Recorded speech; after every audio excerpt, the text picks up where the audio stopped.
के लोगों के साथ पुलिस ने इस तरह बर्बरतापूर्वक लाठीचार्ज किया, ऐसी दरिंदगी किया जैसे महेंद्र प्रताप मौर्य जो है कि बहुत बड़े अपराधी रहे हो, और परिवार के सदस्यों से जबरदस्ती लाश छीन करके जो है और अपराधी की तरह पैर पकड़ करके घिसाते हुए ले गए हैं। यह है जो जोगी जी दावा करते हैं बार बार कि पुलिस की जानकारी में जो है महेंद्र प्रताप मौर्य की हत्या की गई है, और यह पहली घटना नहीं है, 3 साल के अंदर यह चौथी घटना है। और उसी स्थान पर, उसी से 100 मीटर की दूरी पर धर्मराज मौर्य की 2023 में और जो है कि विजय राजभर की हत्या कर दी जाती है। 2022 में जो है वहीं पर जो है नीरज गौतम हमारे दलित वर्ग का बेटा था, केवट हो, राजभर हो, चौहान हो, चमार पासी हिंदू बना लिया जाता है। और जहां न्याय देने की बात आती है, जहां हक हिस्से सम्मान की बात आती है, तो हमारे लोगों के साथ जानवरों जैसा बर्ताव किया जाता है। यही योगी आदित्यनाथ का हिंदुत्व है। और केशव प्रसाद मौर्य बड़ा बड़बड़ बोलते रहते हैं। अखिलेश यादव पर टिप्पणी करना हो तो उनकी जुबान बड़ी लंबी हो जाती है। और जहां हमारे समाज के लोगों पर अत्याचार होता है, जोर जुल्म होता है, पुलिसिया उत्पीड़न होता है, वहां पर केशव प्रसाद मौर्य के मुंह में दही जम जाती है, गिग्गी बज जाती है। घटना शायद दुबे जी, चौबे जी, पांडे जी, मिश्रा जी, शुक्ला जी, सिंह जी, भदौरिया जी रहते तो यहाँ पर देखती कि लखनऊ से पूरी की पूरी आज तक का हो, यूपी तक का हो, मेन स्ट्रीम में न्यूज नेशन हो, सारे चैनल वाले यहाँ आकर के लाइन लगाए रहते। लेकिन क्योंकि जो हमारा भाई मारा गया है वह मौर्य परिवार का है, शूद्र समाज का है, इसलिए जो मेन स्ट्रीम की मीडिया है वो तो भैया गोदी मीडिया भी कहा जा सकता है, भारतीय जनता पार्टी के इशारे पर नाचने वाले। दोस्तों नमस्कार, इस समय मैं सुल्तानपुर ज़िले में मौजूद हूँ। मरुई किशुनदासपुर एक गांव है, इसी गांव में हम लोग हैं। यहाँ जो है कल मतलब एक गोली से मतलब जान चली गई है। यहाँ पे भैया जी आए हैं, महेंद्र मौर्य जी का जान यहाँ पे गया है और कल की घटना है। आज यहाँ पे भैया जी आए हैं, थोड़ा सा इनसे बात करने का प्रयास करेंगे क्योंकि आपके मतलब सपा नेता से वो भी जुड़े थे। देखिए, मैं चौधरी लौटर राम निषाद, मैं पूर्व प्रदेश अध्यक्ष समाजवादी पार्टी पिछड़ा वर्ग प्रकोष्ठ जी। जैसे ही मुझे खबर मिली कि हमारे पार्टी से जुड़े हुए एक कार्यकर्ता और अधिवक्ता भी कादीपुरा तहसील में जो है कि वो प्रैक्टिस भी करते थे, 8 जून प्रैक्टिस नहीं करते थे, वो थे मतलब मजबूती से थे जी। तो 8 जून को वह बेहन डालने के लिए, धान का जो बेहन हमारे यहाँ बोला जाता है, बेहन में पानी डालने के लिए गए थे। और घटना यह है 9 से 10 बजे के बीच की।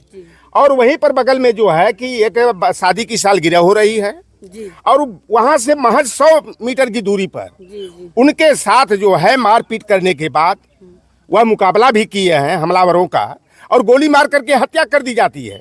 सबसे बड़े खेत का विषय है कि जब परिवार के लोगों को इस घटना की जानकारी होती है और घटना स्थल पर जाते हैं, परिवार की महिलाएं, उनकी बेटियां जाती हैं, गांव पड़ोस के लोग जाते हैं, और पहली बार ऐसा सुनने में आया जैसे कि उनके परिवार के लोगों के साथ पुलिस ने इस तरह बर्बरतापूर्वक लाठीचार्ज किया, ऐसी दरिंदगी किया जैसे महेंद्र प्रताप मौर्य जो है कि बहुत बड़े अपराधी रहे हो, और परिवार के सदस्यों से जबरदस्ती लाश छीन करके जो है और अपराधी की तरह पैर पकड़ करके घिसाते हुए ले गए हैं। यह है जो जोगी जी दावा करते हैं बार बार, केशव प्रसाद मौर्य बार बार दावा करते हैं, जीरो टॉलरेंस की बात करते हैं। क्या यही है कानून व्यवस्था कि पुलिस जो है अमानवीय कृत्य कर रही है? हमारे परिवार का सदस्य मारा जाता है और हमारे परिवार के लोगों पर लाठियां भाजी जाती है, और केवल जो है कि घटना का पटापेच करने के लिए निलंबन से काम नहीं चलेगा। जो दोषी पुलिसकर्मी हैं उनको तो नौकरी से बर्खास्त किया जाना चाहिए। लेकिन इस तरह का यहाँ का चाहे खंड यहाँ के सीओ सर्किल हो, चाहे एसए हो, चाहे जिम्मेदार जो भी पुलिसकर्मी हैं, उन पर कठोर से कठोर कार्रवाई होनी चाहिए। और महेंद्र प्रताप मौर्य का अभी कच्चा परिवार है, अभी एक बेटी की शादी करनी है, 2 बेटे अपने बेचारे कंपटीशन की तैयारी कर रहे हैं, कैसे खेती गृहस्थी में काम करके, कैसे वकालत करके अपने बच्चों का भविष्य संवारने का काम कर रहे थे। आज तो परिवार उजाड़ की स्थिति में हो गया। मैं उत्तर प्रदेश की मुख्यमंत्री से यह मांग करता हूं कि पीड़ित परिवार को कम से कम जो है कि 50 लाख का जो है कि हेतु मुआवजा मिलना चाहिए, और परिवार के एक सदस्य को जो है उसके एजुकेशनल स्टेटस के आधार पर उसको जो है सरकारी नौकरी मिलना चाहिए। एक तरफ हिंदू हिंदू हिंदू केवल वोट के लिए लोहार कुहार मलाह कोई काछी केवट हो, राजभर हो, चौहान हो, चमार पासी हिंदू बना लिया जाता है, और जहां न्याय देने की बात आती है, जहां हक हिस्से सम्मान की बात आती है, तो हमारे लोगों के साथ जानवरों जैसा बर्ताव किया जाता है। यही योगी आदित्यनाथ का हिंदुत्व है। और केशव प्रसाद मौर्य बड़ा बड़बड़ बोलते रहते हैं। अखिलेश यादव पर टिप्पणी करना हो तो उनकी जुबान बड़ी लंबी हो जाती है। और जहां हमारे समाज के लोगों पर अत्याचार होता है, जोर जुल्म होता है, पुलिसिया उत्पीड़न होता है, वहां पर केशव प्रसाद मौर्य के मुंह में दही जम जाती है, गिग्गी बच जाती है। हमारा भतीजा मारा गया यही बगल में, नीतीश मौर्य, शिवपुर विधानसभा में। केशव प्रसाद मौर्य पूछताछ तक करने नहीं गए, उस परिवार को न्याय नहीं मिला। यही बगल में अतरौलिया है, शकुंतला मौर्य, महेंद्र मौर्य की जो है सामंती ठाकुरों ने भारतीय जनता पार्टी के दिन दहाड़े शाम के समय जो है दवा लेने जा रहे थे, गोली मार दी गई।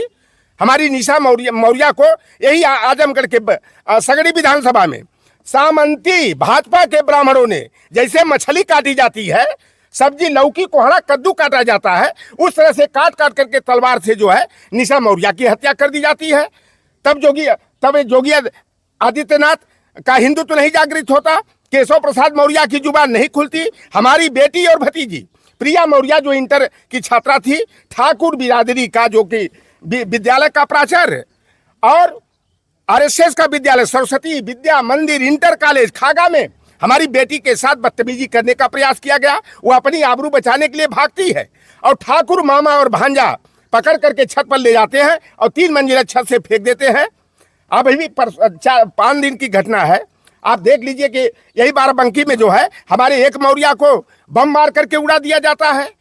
तो मैं उत्तर प्रदेश की सरकार से मेरी मांग है कि जो भी पुलिस वालों का पहला कर्तव्य बनता था, ठीक है, जहां घटना स्थल है उसकी बैरिकेडिंग करते, वहां के मोबाइल लोकेशन का जो है CDR निकालते, कौन उस समय घटना स्थल पर मौजूद था।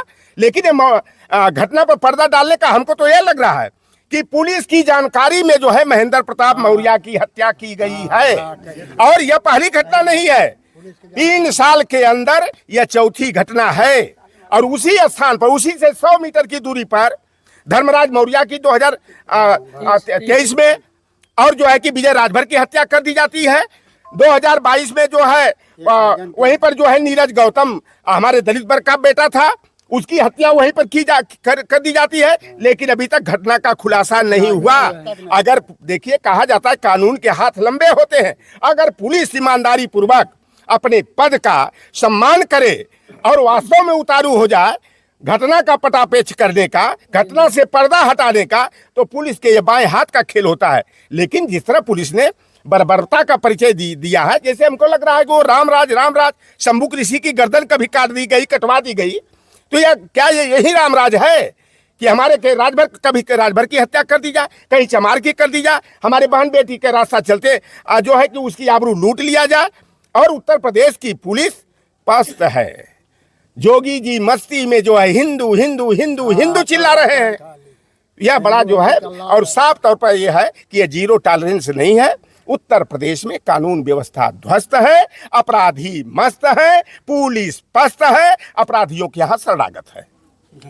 भैया जी, ये आप कह रहे हैं, मतलब जो कहे हैं कि ये मतलब इसकी जांच होनी चाहिए, इसको पकड़ा जाए कि हाँ यहाँ पे जो है मतलब नेताओं का गढ़, मतलब इस नेता को उस नेता को आप लोग कहिए उसकी दोस्त उसको इसकी जांच होनी चाहिए कि यहाँ के नेतागिरी हो। यह नेतागिरी का बात नहीं है। पुलिस ने इतनी लापरवाही कैसे बरता? जब घटना हुई वहां तो यही होता है कि पहले उस लोकेशन में कौन मोबाइल था, आज पाकिट में मोबाइल है। जरूर कोई अपराधी एक नहीं रहा है, 4-5 रहे होंगे, क्योंकि उनसे हाथापाई भी हुई है। तो किसी न किसी के पॉकेट में मोबाइल जरूर रहा होगा, सर्च आउट किया जाना चाहिए था, लोकेशन निकालते। लेकिन यह और पता लगेगा पुलिस जो है घटना को दबाने के लिए किसी निर्दोष को, कोई हमारे परिवार का सदस्य होगा, क्योंकि तमाम घटना आया है कि जिसके परिवार का सदस्य मारा गया उसी के नातेदार रिश्तेदार को, उसके बगलगीर को, या किसी पिछड़े दलित जो बिल्कुल निहायत शरीफ है, निर्दोष है, उसी को जो है कि अपराधी करार दे दिया जाता है। तो यहाँ पर जो महेंद्र प्रताप की हत्या हुई है, असली जो अपराधी हैं इसके घटना का पटापेच होना चाहिए और जो असली अपराधी हैं उनके साथ सख्त से सख्त कार्रवाई होनी चाहिए। सर, एक सवाल है, विगत कई वर्षों में कई घटनाएं यहाँ पर हुई है हत्या को लेकर के, अभी तक पुलिस साइड से खुलासा नहीं कर पा रही, इस पर आप क्या कहना? ये चौथी घटना, यही तो मैं कह रहा हूँ। यानी लगता है कि यह सामंतों का क्षेत्र है, कि आप बताओ कि विजय राजभर की हत्या कर दी जा रही है, नीरज गौतम की हत्या कर दी जा रही है, धर्मराज मौर्य की हत्या करने के बाद 8 जून को जो है कि यहाँ पर मरुई किशुनदासपुर में जो है एक हमारे अधिवक्ता महेंद्र प्रताप मौर्य की जो है कि हत्या कर दी जाती है और पुलिस घटना का खुलासा नहीं कर पा रही है, इसलिए कि कहीं लगता है मरने वाला शूद्र है और मारने वाले सामंती सवर्ण है। और निश्चित रूप से मैं दावे के साथ कहता हूं कि इस घटना में निश्चित रूप से सामंती सवर्णों का हाथ है। आज आप यहाँ चिल्ला के चले जाएंगे कि फिर इस परिवार का साथ देंगे, कि इस मुद्दे को हाईलाइट करेंगे, इसकी जांच होनी चाहिए, इसकी मुद्दे को मतलब इसको खंगाला जाए, निकाला जाए कि कौन आरोपी है, इसको पकड़ा जाए। कि आप नेता सब लोग आके चिल्ला के बोल के चले जाएंगे। देखिए ये जो गोदी मीडिया वाले होते हैं ना, अच्छा आप भी, अब हम तो नहीं, ये गोदी मीडिया वाले यहाँ नहीं आए कोई, अभी कोई घटना शायद दुबे जी, चौबे जी, पांडे जी, मिश्रा जी, शुक्ला जी, सिंह जी, भदौरिया जी रहते तो यहाँ पर देखती कि लखनऊ से पूरी की पूरी आज तक का हो, यूपी तक का हो, मेन स्ट्रीम में न्यूज नेशन हो, सारे चैनल वाले यहाँ आकर के लाइन लगाए रहते। लेकिन क्योंकि जो हमारा भाई मारा गया है वह मौर्य परिवार का है, शूद्र समाज का है, इसलिए जो मेन स्ट्रीम की मीडिया है वो तो भैया गोदी मीडिया भी कहा जा सकता है। भारतीय जनता पार्टी के इशारे पर नाचने वाले, कभी मैं पत्रकारिता करता था बड़े गर्व के साथ, अमन बेच देंगे, चमन बेच देंगे, गरीबों के तन का कफन बेच देंगे, कलम के सिपाही अगर सो गए तो वतन के सिपाही वतन बेच देंगे। तो पत्रकारिता आज धंधा हो गया है। पत्रकारिता में ईमानदारी होनी चाहिए और यह मैं महसूस करता हूं कि आज ईमानदार पत्रकारिता करने वाला जोखिम से खेलता है, खतरों का खिलाड़ी, लेकिन खतरों से खेलना पड़ेगा सच्चाई को उजागर करने के लिए। लेकिन ये गोदी मीडिया वालों को भारतीय जनता पार्टी का लिफाफा का केवल इंतजार रहता है, माहवारी का इंतजार रहता है, और उसी में जो है कि पता लगा निर्दोष को अपराधी बनाने और अपराधी को जो है कि निर्दोष साबित करने में ही अपनी सारी जो है कि ऊर्जा को खत्म करने का काम करते हैं। और पुनः मेरा यह मांग है कि इस घटना की जो है सीबीआई जांच होनी चाहिए और पुलिस जो है किसी बाहर के सर्किल से का जो सीओ हो, एसपी हो, उनके माध्यम से, या जो है कि पूर्व न्यायाधीश हो, उनके अध्यक्षता में टीम गठित करके इस हत्याकांड का जो की जांच पड़ताल हो, सीबीआई जांच हो, ताकि असली अपराधी जो है पकड़े जाए। और हमारा आपके चैनल के माध्यम से यही कहना है कि अपराधी बचना नहीं चाहिए और कोई निर्दोष बेवजह फंसना नहीं। आपका जमीर जो जवाब दे कि यह उचित है या अनुचित है, तो आप उचित का मार्ग पर चलते हुए सच्चाई को दिखाने का, सच्ची खबरें जनता तक पहुंचाने का काम करें। और हम लोगों के घर में टीवी हमने कोना अतरा में रख दी गई है, क्योंकि हम लोग अब आज तक हो, एनडीटीवी हो, चाहे जो बड़े चैनल कहे जाते हैं, उन चैनलों पर हम लोगों का भरोसा नहीं है। और आज का जो हमारा पीढ़ी है, जो हमारे पिछड़े दलित हैं, मजलूम हैं, गरीब हैं, किसान हैं, वह बड़े चैनल पर जो खबरें परोसी जाती है उस पर भरोसा नहीं है। और यह आप अपने को कमजोर मत मानो, आप ही लोग असली खबर जनता तक, शासन प्रशासन तक पहुंचाने का और जनता और शासन प्रशासन के बीच में सेतु बनने का काम करें। अगर आज यूट्यूबर साथी नहीं रहते जिनको कि ये बड़े ओछी निगाह से देखते हैं, मुझे गर्व है कि हमारे सोशल डिजिटल प्लेटफॉर्म चलाने वाले, यूट्यूब चलाने वाले हमारे साथी हैं, कि उनके माध्यम से लोकतंत्र जिंदा है और जो खबरें दबा दी जाती हैं उन खबरों को जो है जनता के बीच में पहुंचाने का काम करते हैं। इसके लिए आप जैसे जो भी मीडिया चलाने वाले, मैं तो कहता हूं कि आज तक आपके सामने फीका है। आप इतना अपने को, आप कभी मत सोचिए कि हम यूट्यूबर हैं। आज तक जो चीज़ नहीं कर पाता है वह हमारे यूट्यूबर साथी कर रहे हैं, डिजिटल प्लेटफॉर्म चलाने वाले साथी कर रहे हैं, और वह बहुत जो है। आप कभी लखनऊ आइए तो देखिए कि लौटर राम निषाद जो है ना, किस तरह से आप लोगों का प्रमोशन कराता है, कैसे अपनी बहन बेटियों को मैं भतीजी मान करके, बेटी मान करके कैसे उनको प्रमोट करता हूँ, कैसे उनके मनोबल को बढ़ाता हूँ। तो हम लोग जो है ना एकदम बिल्कुल खाँटी समाजवादी विचारधारा के, धरती से जुड़े हुए लोग हैं। हम लोग नेता नहीं है, नेता को गुणवे नहीं है हम लोगों को। अब बताइए हमको क्या यहाँ जरूरत आने की थी? मैं बलिया में था और मैं भाग करके यहाँ आया इसलिए कि किसी के साथ अन्याय होता है, किसी बहन बेटी के साथ कहीं उसकी इज्जत आबरू के साथ खिलवाड़ होता है, तो लौटर राम निषाद पूरे प्रदेश में पहुँच करके आप जैसे बहनों के माध्यम से, भाई भतीजों के माध्यम से हम मुखरता के साथ आवाज़ उठाने का और जनता और शासन प्रशासन तक आप लोगों के सहयोग से आवाज़ पहुंचाने का काम करता हूँ। बहुत बहुत बड़ी बात ये भैया जी कह दिए। इस जो है यहाँ जो कहा जा रहा है, जो बताया जाए, इसकी जांच होनी चाहिए, कड़ी से कड़ी जांच होनी चाहिए। जांच में जो दोषी है उसे पकड़ा जाए, जो निर्दोष फंसते हैं उन्हें छोड़ा जाए। बाकी आप लोग वीडियो देख के कमेंट करिएगा। जय हिंद, जय भारत।